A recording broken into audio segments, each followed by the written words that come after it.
যায় আর নীলা সাথে সাথে চোখ বন্ধ করে ফেলে। নীলার এই মায়াভরা মুখখানি আমাকে ওর প্রতি আকর্ষণ করছে। ওর কাছে যেতেই ওর ঠোঁটগুলো কাঁপতে লাগলো। আমি আর নিজেকে সামলাতে পারিনি, চার ঠোঁট এক করে নিলাম। 5 মিনিট পর ওকে ছেড়ে দিতেই ও আমাকে ধাক্কা মেরে এক দৌড়ে পালিয়ে গেল। আর ওর এসব পাগলামি দেখে আমি হেসেই ফেললাম। আমি নিচে যাব এমন সময় মুরাদের ফোন। হ্যালো দোস্ত, কই তুই? এই তো বাসায়। কেন, কিছু হয়েছে নাকি? আমার সাথে একটু দেখা করতে পারবি? না রে দোস্ত, এখন সময় নেই। কেন? তোর ভাবি বাসায় আসছে তো, তাকে একটু সময় দিচ্ছিলাম। আর কি? মামা থাক, তোর আশা লাগবো না, দয়া করে কালকে সকালে দেখা করলে হবে। তারপর ফোনটা কেটে দিয়ে নিচে চলে আসলাম। নিচে এসে টিভিটা অন করে মুভি দেখছিলাম, তখনই আম্মু। তোর শরীর এখন কেমন আছে? ভালো আছে আম্মু। তারপর আম্মু রান্নাঘরে চলে গেল। আবার এসে, এই নে লেবু শরবতটা খেয়ে নে, দেখবি শরীর ঠিক যাবে। অনিচ্ছা থাকলেও আম্মুর দিকে চেয়ে খেয়ে নিলাম। আম্মু ও কোথায়? ছাদে গেছে বোধহয়। তারপর আমি ছাদে চলে আসলাম।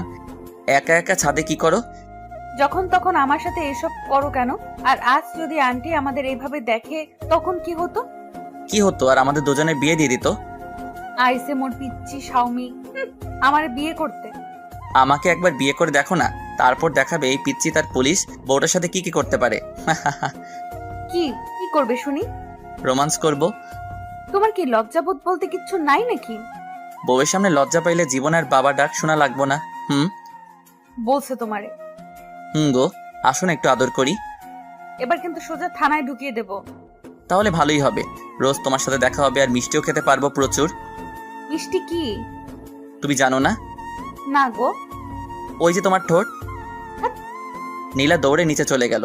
আমি ওর এমন পাগলামি দেখে হেসে ফেললাম। তারপর আমিও নিচে আসলাম। নিচে যেতেই আম্মু বলল, অভ্র শোন, হুম। তুই নীলাকে নিয়ে বাইরে থেকে ঘুরে আয়। নীলা কি রাজি হবে?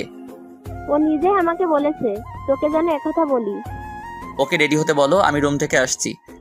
তারপর রুমে এসে ব্ল্যাক শার্ট, ব্ল্যাক প্যান্ট আর ব্ল্যাক শু আর কালো চশমা পরে নিচে আসলাম। আচ্ছা, তুই কি আমার পোলা অভ্র? না গো, তুমি আমার আম্মু। তোকে আজ একদম হিরোর মতো লাগতেছে। কোনোদিন কি হিরো আলমের মতো লাগতো নাকি? আমি কথাটা শেষ করতে নীলা আর আম্মু হাসতে হাসতে শেষ। নীলার দিকে চোখ পড়তেই দেখি ও আজ নীল শাড়ি পরেছে আর নীল চুড়ি, সবকিছু মিলিয়ে যেন একদম নীলপরি মতো লাগছিল। আমি তো ওকে দেখে বাস খাইছি, থুকু ক্রাশ খাইছি। এই ফাজিল, বেশি কথা না বলে ওকে নিয়ে তাড়াতাড়ি ঘুরে আয়। তারপর আমি আর নীলা বাইরে আসতেই, কিভাবে যাবে? তোমার বাইক আছে না?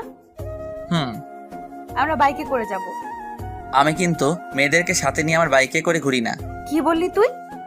যেটা বলছি সেটাই। আন্টি আন্টি আম্মু তাড়াতাড়ি বাহিরে এসে, কি হয়েছে?